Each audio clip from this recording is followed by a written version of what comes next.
Welcome! I am thrilled for this episode. Finally, I get to recap Miss Universe Philippines 2022's swimsuit competition.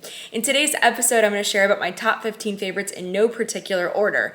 If you're brand new to the channel, my name is Dani Walker, and I hope that you're going to consider subscribing and clicking the notifications if you like to see episodes like this. Quickly, I'm just gonna say I was trying so hard not to think of each contestant's interview while I was watching Swimsuit, but that is so hard to do. And also, I must say that these were super cute swimsuits. I love it. Simple, bright, bold colors. Everyone looked great in them. Bulacan had a great performance, not surprised by this at all. I thought that she was so consistent throughout the entire competition with her walk. I just wish that she would have brought all of her hair down instead of wearing it half up. I think that it ages her down a lot and makes her look a lot more like a teen than a miss. Taguig was one of the contestants that got the crowd going when she was on stage, so clearly she's got a lot of fans. She glowed for swimsuit, and I really like this little hair flip thing that she did at the end.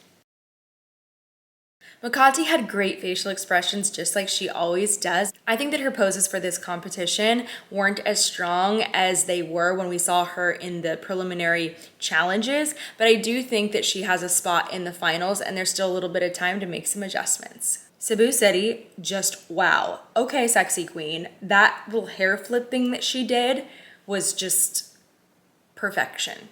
Negros Oriental, that opening gaze, it struck me. Pangasinan is always a stunner, and I'm so glad she did not hold her poses as long as she did in the gala night, because I made a comment about that in my recap about it. I was like, girl, you cannot hold the poses that long during competition, but she still rocked the runway. Misamis Oriental, I had a similar note for her as I did for Makati.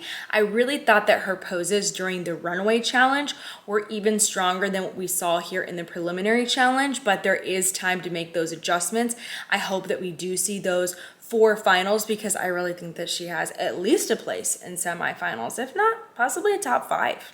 If you watch my channel because you're a pageant contestant preparing for your next competition, I hope that you'll check out the description below where I have linked Rehearsed to Relatable. It's an online course where you can learn how to stand out in the interview room by creating your own personal brand.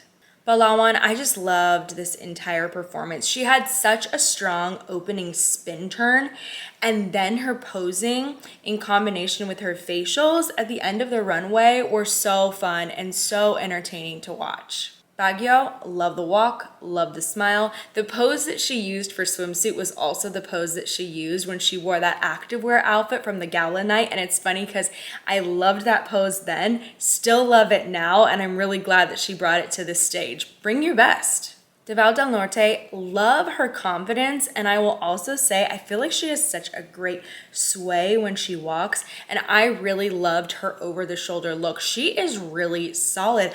Honestly, I feel like she could surprise some people and even be in a top 5. Cebu Province, great spin turn here. Also, I really like the straight hair styling. I hope that she's gonna keep this for finals. I thought that Mandawi needed a little bit more energy for the swimsuit competition. I felt that she came out so strong when we saw her in her runway challenge videos, and I loved that energy. That's the energy that I want to see from her. And I will also mention that I think her strongest moment was actually the very beginning of her performance, but we really couldn't see it because the camera was still on the contestant that walked right before her. So it's like, ooh, we missed that magical moment, but if you go back and watch it, it still was great. Bahol has grown so much in her walk. I'm really happy to see a more glamorous hair and makeup look on her. That really pleases me.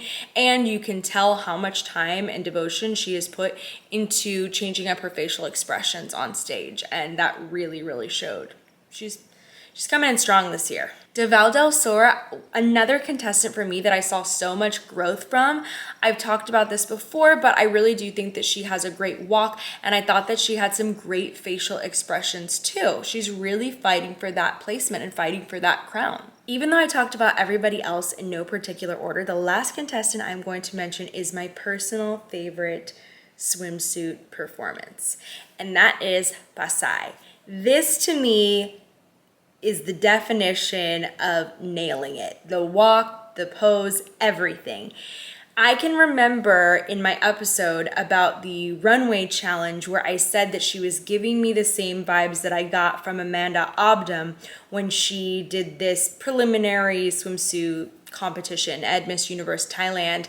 And that is the magic I felt here on stage for the preliminary competition for swimsuit. She just literally, when I was watching it, made me go, wow. Wow. So very, very pleased, very happy for her. And to me, though, she was a real clear standout for swimsuit. Thank you for watching this episode. Please share with me your favorites in the comments below, and remember to keep it kind. I really hope that you enjoyed this enough that you chose to subscribe, hit the notifications, and also share the channel with your friends. That support means so much to me. The other way you can support the channel is also by checking out the merch store. I hope you enjoy that too. Aside from that, thank you so much for watching this episode, and I hope to see you next time. But until then, if you want to see other episodes, then just check out the most recent ones right here that are devoted to Miss Universe Philippines.